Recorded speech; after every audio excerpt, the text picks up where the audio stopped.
Halo sobat, apa kabarnya? Semoga kalian diberikan kesehatan dan banyak rezekinya. Amin. Kali ini channel layar nonton akan mengulas alur cerita film dari sebuah film yang berjudul The World. Tanpa menunggu lama-lama lagi, ini dia alur cerita filmnya. Selamat menonton dan selamat beristirahat.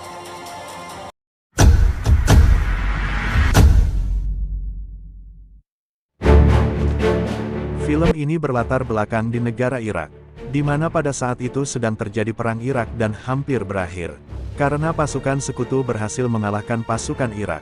Sementara di waktu yang sama di tempat berbeda ada dua sniper Amerika yang ditugaskan untuk mengamankan tempat vital, yaitu sebuah jalur pipa minyak di sana. Yang kabarnya telah terjadi penyerangan di jalur pipa tersebut yang dilakukan pejuang Irak. Untuk mengondisikan hal itu, negara Amerika Serikat mengutus dua orang sniper. Mereka bernama Ishak dan Mates. Mereka berdua bertugas mengamankan tempat vital dan menginvestigasi tempat tersebut, karena dikabarkan telah terjadi penyerangan dari para sniper negara Irak. Setelah mereka tiba di sana, terlihat beberapa korban telah mati, dengan keadaan tertembak di kepala selama kurang lebih 24 jam. Mereka menunggu dan mengawasi tempat tersebut dari sebuah bebatuan yang posisinya cukup jauh sambil mencari di mana posisi sniper musuh. Setelah menunggu lama dan merasa keadaan sudah aman, Mates mulai mengusulkan kepada Ishak untuk menghampiri korban dan mengambil radio yang ada. Pada awalnya Ishak tidak setuju dan lebih menyarankan agar Mates menunggu lebih lama lagi. Karena Ishak pernah mendengar kalau negara Irak mempunyai seorang pasukan sniper hebat yang bernama Jubah yang terkenal kehebatan dan kesabarannya. Yang mungkin saja korban-korban itu adalah aksi si Jubah itu. Namun setelah menunggu lama karena tidak ada juga pergerakan dan agar mereka bisa dengan cepat kembali ke pangkalan, akhirnya Mates memutuskan memaksa pergi sendirian. Sementara Ishak yang masih berada di tempat persembunyiannya bertugas melindunginya. Ia tampak mengawasi gerak-gerik Mates. Untuk mencairkan suasana, sesekali Mates melakukan candaan konyol dan lucu yang membuat Ishak tertawa-tawa menyaksikannya. Namun tiba-tiba candaan itu seketika sirna saat sebuah tembakan musuh langsung bersarang di tubuh Mates. Ishak yang menyaksikan hal tidak terduga itu tentu saja ia terkejut dan panik. Ishak dengan segera keluar dari tempat persembunyiannya dan bergegas untuk menolong Mates. Tidak disangka beberapa tembakan mulai membuat memburuk keadaan. Ishak beberapa kali mendapatkan tembakan ke arahnya yang membuat salah satu tembakan tepat mengenai kaki kanannya. Akhirnya ia tak bisa berbuat banyak selain terpaksa meninggalkan Mates yang tergeletak di sana. Ishak memilih berlindung dan bersembunyi dahulu di balik dinding usang yang berada di area itu. Dalam keadaan kesakitan, Ishak dengan menggunakan radio yang di bawahnya segera menghubungi kantor pusat dan meminta bantuan.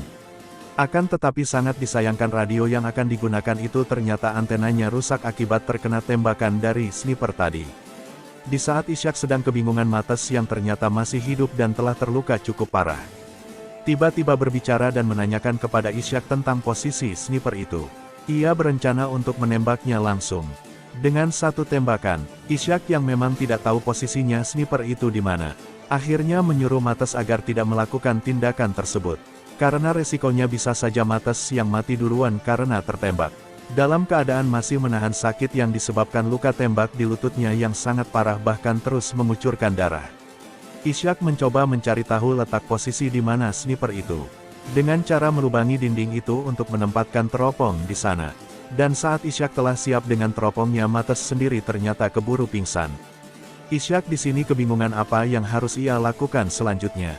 Kemudian Ishak memutuskan untuk mengeluarkan peluru yang bersarang di lututnya terlebih dahulu dan langsung membungkusnya dengan perban. Namun karena memang terlalu banyak kehilangan darah, Ishak pun akhirnya pingsan di sana. Entah sudah berapa lama ia tak sadarkan diri. Ishak tiba-tiba tersadar saat ada seseorang yang menghubunginya lewat radio lokal miliknya. Orang itu menanyakan tentang kabarnya saat ini. Ia kemudian lantas memberitahukan kejadian yang terjadi, di mana mereka berdua dalam keadaan terluka dan telah disudutkan di tengah gurun oleh sniper musuh. Dan setelah itu ia juga meminta agar segera dievakuasi. Kemudian orang itu berbicara untuk memastikan lokasinya. Orang di radio itu menyuruh Ishak untuk berdiri dan menembakkan pistol. Ishak yang merasa hal itu adalah sebuah tindakan yang konyol di mana si sniper musuh bisa saja menembaknya. Ia kemudian memilih untuk tidak melakukannya. Di saat perbincangan dengan orang yang di radio itu berlangsung, ada sesuatu hal yang membuat Ishak curiga. Yang mana orang tersebut salah menyebutkan pangkatnya dan kecurigaan itu tidak sampai di situ saja. Apalagi saat Ishak mulai sadar dengan bahasa Inggris yang digunakan terdengar bukan bahasa Inggris asli orang Amerika.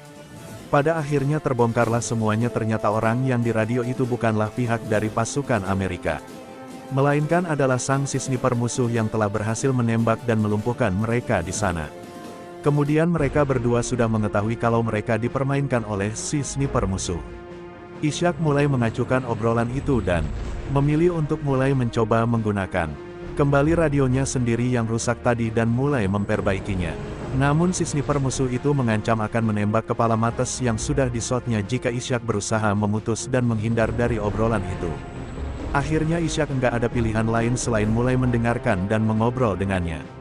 Saat di tengah obrolan itu Ishak memanfaatkan waktu untuk kembali memperbesar lubang di dinding untuk melihat keberadaan di mana posisinya si sniper itu. Ia bahkan sampai menghitung letak jarak dari tembakan yang telah dilepaskannya. Di sini sebenarnya si sniper itu mengobrol dengan ramah dan hanya ingin saling berkenalan. Si sniper itu mengutarakan kalau dirinya adalah hanya seorang warga biasa. Namun Ishak yang sadar bahwa itu adalah musuh tentu tak ingin percaya begitu saja. Ia juga akhirnya ikut mengarang tentang latar belakang dirinya.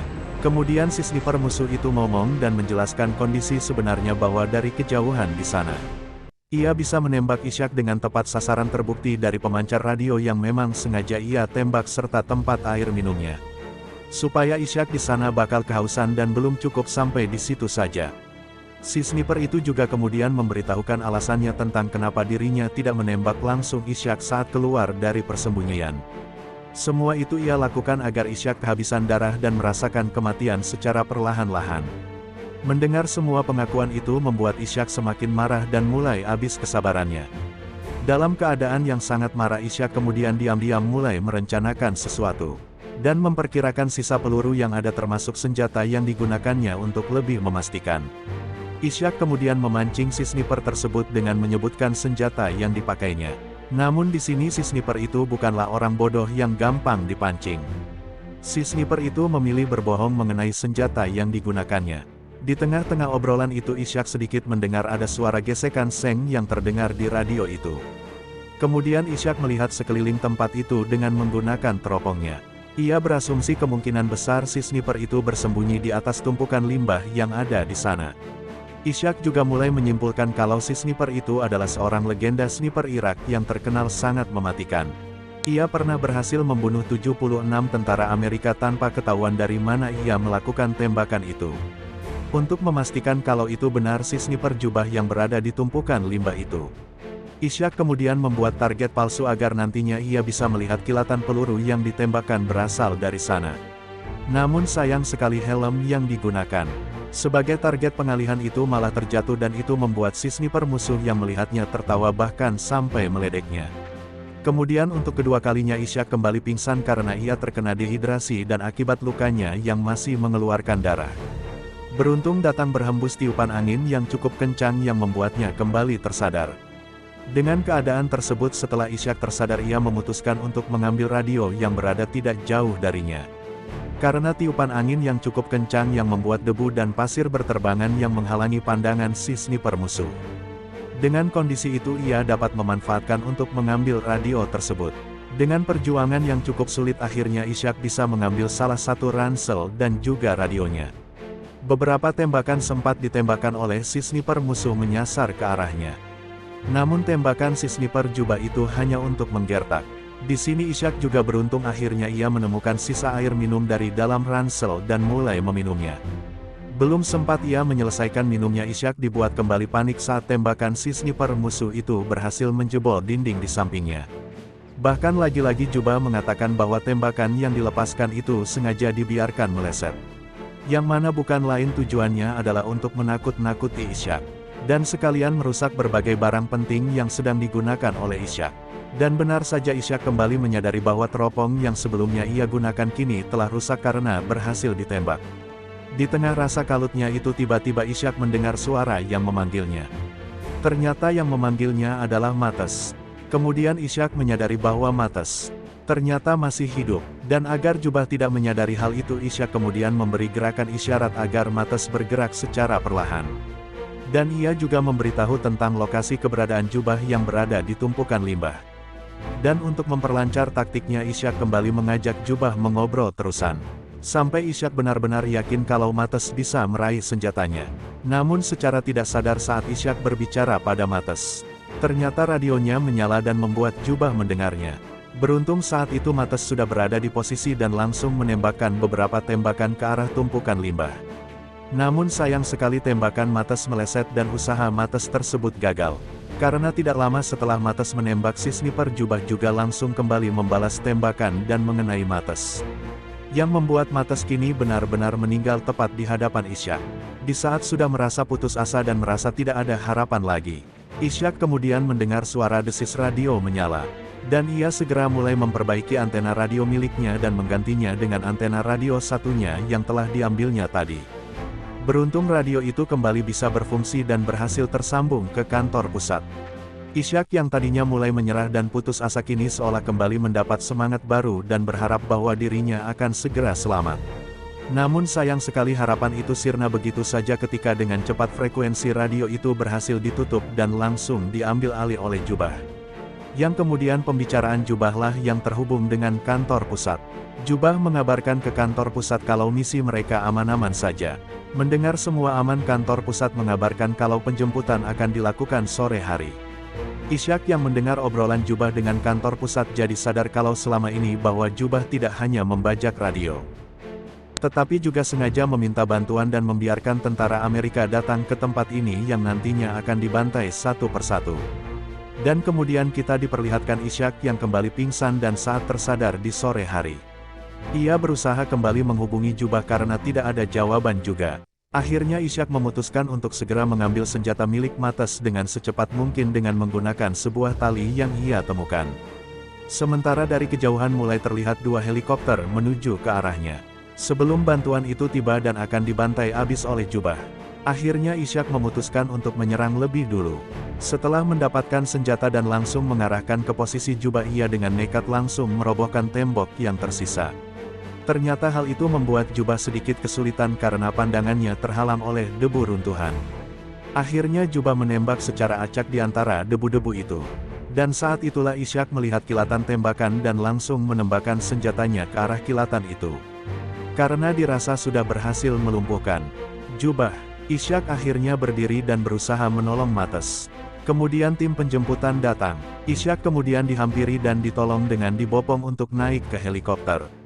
Saat dibopong, Ishak sempat mengatakan kalau di tumpukan limbah masih ada musuh.